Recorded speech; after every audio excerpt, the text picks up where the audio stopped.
Eh bien, bonjour, bonsoir, salut à toutes et à tous, ici Riger, on se retrouve aujourd'hui pour la review du chapitre 1170 de One Piece.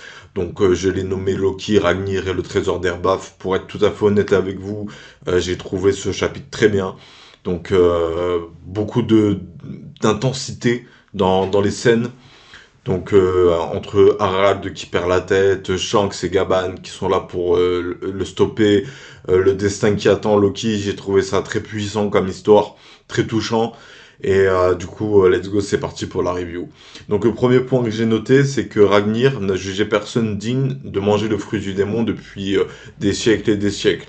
Donc un peu plus tard dans le chapitre, on a Ragnir qui nous est révélé. On apprend que en gros Ragnir est un écureuil. Donc j'ai précisé, Ragnir est un écureuil, j'ai pas dit si c'est un fruit du démon qui a mangé le fruit du marteau, ou un marteau qui a mangé le fruit de l'écureuil. Ça je sais pas, je pencherai plutôt sur la question de Ragnir est un marteau qui a mangé le fruit du démon de l'écureuil, et que en réalité Vegapunk n'est pas vraiment découvert la technologie pour faire manger des fruits du démon à des objets, mais que c'était déjà possible à l'époque et que Vegapunk l'a juste redécouvert. En fait, je considère Vegapunk comme quelqu'un qui a retrouvé les technologies d'Atan et qui a réussi à les refaire marcher et à les comprendre. Parce que on peut avoir une technologie, si on la comprend pas, on peut pas s'en servir. Et Vegapunk aurait donc eu accès au savoir du peuple des dés du siècle oublié et être capable du coup de reproduire ce qu'il a vu, même si ça lui prend du temps. C'est pour ça qu'au fur et à mesure qu'on avance dans le manga, Vegapunk a été capable dans un premier temps de faire manger des fruits du démon à des objets, puis ensuite de transmettre avec le Green Blood des fruits de type Paramecia à des êtres humains, et peut-être plus tard vers la fin du manga avec celle qu'a trahi les Vegapunk, j'ai oublié son blaze, celle du sommeil de la paresse, là, j'ai oublié son nom, il y avait trop de personnages, qui, elle, découvre comment dupliquer un Logia. Voilà, ensuite on a Shanks et Gaban qui interviennent dans ce chapitre. Donc si vous oubliez c'est qui Gaban, c'est le mec à la hache qui a épousé une géante et qui a un enfant avec une géante. Et donc du coup, avec Shanks ils se battent, ils arrêtent, ils essaient de stopper Harald dans sa folie. Donc il y a quelques petits moments assez intéressants. En fait, ils sont intéressants, j'ai trouvé ça intéressant. Du coup, c'est expliqué que les chevaliers divins ont essayé de récupérer Shanks à plusieurs reprises. Et donc, du coup, Gaban explique qu'à chaque fois, il leur mettait une raclée et qu'il leur envoyait d'où venait. Mais en fait, j'ai trouvé ça un peu tâche dans le scan, en fait. J'aimais bien le fait que ce soit concentré sur Arad, sur Loki. L'intervention de Shanks et de Gaban, elle était judicieuse, hein. Je trouve, hein, c'est un peu important de d'utiliser les personnages qu'on a imaginés pour faire avancer l'histoire et l'étoffer. Mais le coup de... Et entre parenthèses, oui, vous savez, Shanks, les Chevaliers d'Ivan ont essayé de le récupérer. Je dis ça, je dis rien. En fait, je pense que ça aurait dû être amené dans un arc qui se concentrerait un peu plus sur Shanks. Peut-être qu'on l'aura plus tard après l'arc d'Herba, enfin quand Luffy retrouvera Shanks par rapport au chapeau de paille. Et peut-être que Shanks et Luffy auront une grande discussion sur les rêves, la volonté, l'amitié, voilà. Donc la rencontre de Shanks et Luffy ça me donne de plus en plus envie de la voir. Parce que je rappelle, la promesse, c'est pas Luffy qui devient roi des pirates qui rend le chapeau à Shanks, c'est Luffy qui devient un grand pirate digne de rendre le chapeau à Shanks. Si je me souviens bien, c'était ça le petit délire, hein. Voilà. Ensuite, donc du coup, comme je le disais, Ragnir est un écureuil, hein. On voit une scène où, en gros, Loki, il est là en mode, ouais, mais c'est qui m'a jeté ce marteau? Oh, personne ne me l'a jeté. Oh, mais qu'est-ce qu'il a ce sol? Il est délabré, il s'écroule. Et du coup, le marteau, Ragnir attaque Loki, et Loki se défend avec son marteau en mode, ah, j'en ai marre. Et il met un gros coup et son marteau se brise. Mais du coup, le coup est assez puissant pour faire mal à la tête de Ragnir, qui du coup a une bosse, et on voit que c'est un écureuil. Et du coup, donc Loki mange le fruit du démon. Donc j'ai vraiment essayé de comprendre c'était quoi le fruit du démon qu'a mangé Loki. Parce qu'au bout d'un moment, il y a une sorte d'entité noire avec des yeux brillants. Parce qu'on voit bien Loki avoir des griffes qui sortent. Après, une entité noire avec des yeux brillants. On voit aussi Harald, du coup, qui voit son fils qui a mangé le fruit du démon. Et qui est là en mode, ouais, Loki, je savais que t'avais le sang des rois dans les veines. Et donc du coup, j'avoue que bah, j'ai pas compris ce que c'était. Et donc du coup, j'ai absolument aucune idée de ce que pourrait être ce fruit du démon. Voilà, je tenais à le dire, hein. J'ai pas envie de, c'est pas que j'ai pas envie d'y réfléchir, j'ai lu 3 fois le scan. Comme je vous expliquais dans une review précédente, avant je lisais 3 fois les scans, donc là j'ai décidé de le refaire. Et j'ai vraiment pas compris ce qu'était le fruit du démon. En fait, je m'attends à un truc genre mythologique, peut-être une bête du folklore japonais qu'on connaît pas. Donc du coup, voilà, vraiment, tout est possible à ce stade-là, tout est possible. Alors, c'est pas le fruit des ténèbres, c'est pas le fruit des ombres, mais c'est peut-être encore une entité ténébreuse, je sais pas. Mais peut-être aussi que ça a été une ombre juste pour pas montrer ce qu'était le fruit du démon, ou peut-être le fruit du vampire, j'en sais rien, parce que moi ça m'a fait penser à un vampire quand j'ai vu les griffes. Mais ce serait un peu nul. Le fruit de l'humain version vampire, autant que ce soit le fruit de la chauve-souris. Donc voilà, donc du coup, aucune idée de ce que pourrait être ce fruit du démon. Ensuite, on a du coup Loki qui tue son père. Alors voilà, il y a une dernière discussion entre Loki et son père. Alors Harald qui est là en mode ouais, je savais que t'avais le sang des rois. Toi et ton frère, vous êtes dignes de diriger Elbaf, vous le ferez en bonne intelligence.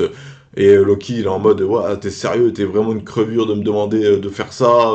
Demander à son fils de tuer son père, c'est inhumain. Et je me rappelle de l'époque où moi, justement, j'avais envie de voir la confrontation entre Dragon et Luffy, la rencontre en tout cas entre Dragon et Luffy, et que j'espérais qu'il y ait une confrontation, un peu pour faire un peu cette balance entre l'héritage et la destinée, entre guillemets. Je sais pas comment expliquer.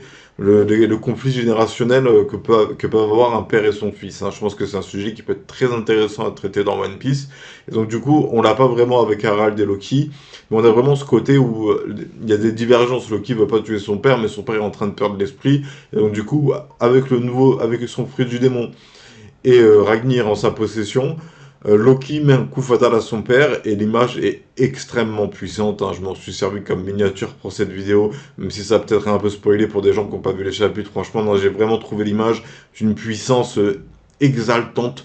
J'ai trouvé ça super intense et je me suis dit waouh, là Oda, ouais, t'as envoyé du lourd avec Airbaf. Voilà, donc Harald, on l'a vu, il a fait un carnage. Gaban et Shanks ont essayé de l'arrêter. Au final, c'est Loki, il a mangé le feu du démon, il a Ragnir, il achève son père. Et tout ce qui compte du point de vue d'Harald, c'est le destin d'Erbaf.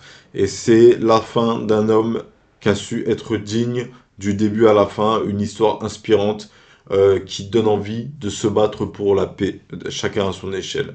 Voilà. Ensuite, c'est aussi précisé, et je l'ai oublié de le noter, non, de le lire en fait, le fluide royal est le talon d'Achille, le point faible des personnes qui ont le pouvoir par transmission de Zimu.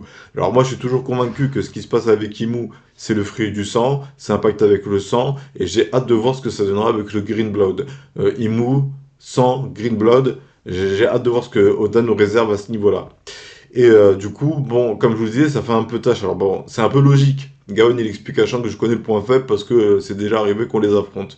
Mais j'ai vraiment trouvé ça très tâche, en fait, cette scène où Gaban et Shanks ils discutent du passé de Shanks, alors qu'on est vraiment plein dans l'histoire d'Herbaf et faire un mode ouais, et Shanks, il s'est passé ça. J'ai trouvé ça vraiment dommage. Et c'est c'est un peu cassé le rythme, en fait, de la scène et même si l'information elle est intéressante à prendre et qu'on l'avait compris, parce que Gaban il l'avait dit à Luffy en plus avant le flashback, bah j'ai trouvé ça injuste, juste un peu mal vu de la part d'Oda. Je veux dire, on aurait dû rester concentré sur Loki, Ragnir, Harald, Shanks et Gaban qui essaient de l'arrêter, et peut-être juste une phrase de comment tu connais le point faible des chevaliers divins, on les a déjà affrontés. Voilà, bon c'est un peu ce qui s'est passé, mais c'est vraiment le flashback, vraiment le moment où ça s'arrête, et en fait, on a affronté les chevaliers divins, j'ai trouvé ça dommage. Au niveau des hypothèses, j'en ai pas beaucoup. Je pense que là, on va arriver à la conclusion du flashback sur du coup Rock, Harald, l'histoire en gros de l'origine du destin d'Herbaf. Hein, voilà, donc bientôt retour dans le présent, le combat contre les chevaliers divins. Mais c'est justement le fait que le fluide royal soit le seul point faible des personnes qui ont signé un pacte avec Imu, et bah ça me fait me dire mais comment ils vont faire l'équipage. Je veux dire, jusqu'à preuve du contraire, les seules personnes dont on sait qu'ils ont le fluide royal dans l'équipage de Luffy, c'est Luffy. Zoro, il a eu des prémices, hein, on l'a vu à l'Arquano, et il y a eu la confirmation de Gaban, qui a dit, ah tiens, toi aussi, t'as le fluide royal, enfin il l'a pas vraiment dit comme ça, mais en gros il disait à Zoro, toi aussi t'as du swag. Et si Sanji, bah pour le moment, Sanji il est un peu relayé au second plan depuis plusieurs arcs. Hein. Sanji ne brille pas. Il y a eu un instant un peu de sublimation avec Osabo Mask, où Sanji utilisait la tenue de ses frères pour cacher son identité, affronter Page One et avoir de la vitesse, de la furtivité. C'était vraiment très stylé. J'ai vraiment trouvé ça très dommage à Wano quand Sanji il a brisé l'armure, hein, en mode moi je veux pas de ça de mes frères. Sandy, il avait atteint pour moi une sorte d'apogée que Oda a fait régresser pour ensuite la redévelopper en mode mais en fait Sanji il a quand même la technologie de ses frères. Et dans un SBS il disait oui on sait pas, Sanji il résiste au feu, il a peut-être d'autres pouvoirs. Voilà mais du coup dans l'arc actuel il y a celui qui a mangé le dragon rose, celui qui a mangé le fruit des ronces, celle qui veut faire de Brook son DJ, et le frère de Shanks, Shamrock. Il y en a quatre. Donc ça fait Luffy, Gaban, Loki, Zoro, qui sont capables d'infliger des dégâts à ces personnes. Mais en même temps, si les futurs adversaires de Luffy et de son équipage nécessitent qu'on ait le Flood Royal pour les affronter, on risque d'avoir un problème, c'est qu'on risque d'avoir l'équipage qui a toujours été mis en avant d'une manière ou d'une autre à travers les différents arcs, ça risque de passer au second plan et Oda risque de nous balancer et du Zoro et du Luffy et peut-être, en l'espérant, du Sanji qui s'éveille aussi au Flood Royal. Mais je vois mal, à part peut-être Jinbei, à la rigueur, Jinbei qui a le Flood Royal aussi, mais j'ai du mal à avoir plus de membres d'équipage à avoir le Flood Royal. Ça casserait ce côté inédit, mais peut-être, parce que du coup, là, je théorise, mais peut-être que Luffy, alors je sais pas, je théorise, hein, parce que je veux trouver une solution pour que les autres personnages du manga puissent aussi briller. Serait-il possible d'utiliser le fluide par un intermédiaire? C'est-à-dire que Luffy puisse prêter son fluide royal à quelqu'un. Voilà, je balance l'idée comme ça. En fait, c'est pas vraiment une hypothèse que j'ai, c'est juste que je me dis, mais comment ils vont faire l'équipage pour affronter les Chevaliers Divins et Imu? Alors pour Zoro, Luffy, je m'inquiète pas. Pour Sandy, Jinbei, pourquoi pas. Mais le reste de l'équipage, je les vois mal s'éveiller au fluide royal.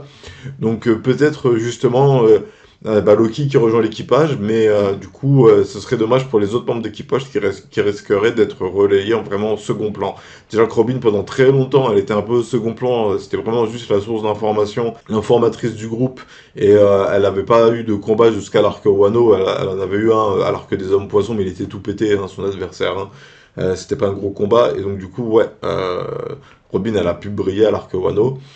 Mais du coup, voilà. Donc, c'est un peu le problème que moi j'ai repéré avec cette histoire de Fuite Royale, c'est qu'au final, non, il va y avoir un entonnoir et petit à petit, de moins en moins de personnages seront de taille pour faire face au Chevalier Divin. Et voilà. Bref, du coup, moi j'ai pas plus de choses à dire sur ce chapitre, hein, je l'ai beaucoup aimé.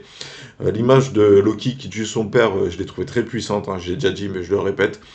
Et du coup, voilà, j'ai fait le tour des sujets qui me paraissaient nécessaires à faire. Alors oui, alors je reviens sur Ragnir. Donc Ragnir est un écureuil, donc voilà, qui protège le trésor national d'Herbab depuis des générations. Donc potentiellement un marteau qui a mangé le fruit de l'écureuil. Ce serait marrant que ce soit un écureuil qui a mangé le fruit du marteau, mais je suis content. Ce côté, on a un détenteur d'une arme qui a mangé un fruit du démon, et en plus de ça, il détient aussi un pouvoir. Je trouve ça assez stylé, je suis assez content d'avoir vu juste à ce niveau-là. Et je trouve que avec le personnage de Loki, Oda a du flow. Voilà, bref, on va s'arrêter là pour cette review. C'était Rager, je vous remercie d'avoir suivi cette vidéo. Si elle vous a plu, n'oubliez pas le like, n'oubliez pas de vous abonner.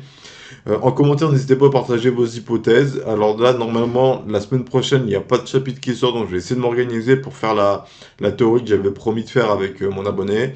Donc je t'ai pas oublié, donc normalement ça devrait être la semaine prochaine. Là, il me reste juste à faire le petit séquençage. Et sur ce, c'était Rager. Je vous remercie. Passez une bonne journée, une bonne soirée, un bon après-midi. Et à bientôt pour plus de vidéos. Tchuss!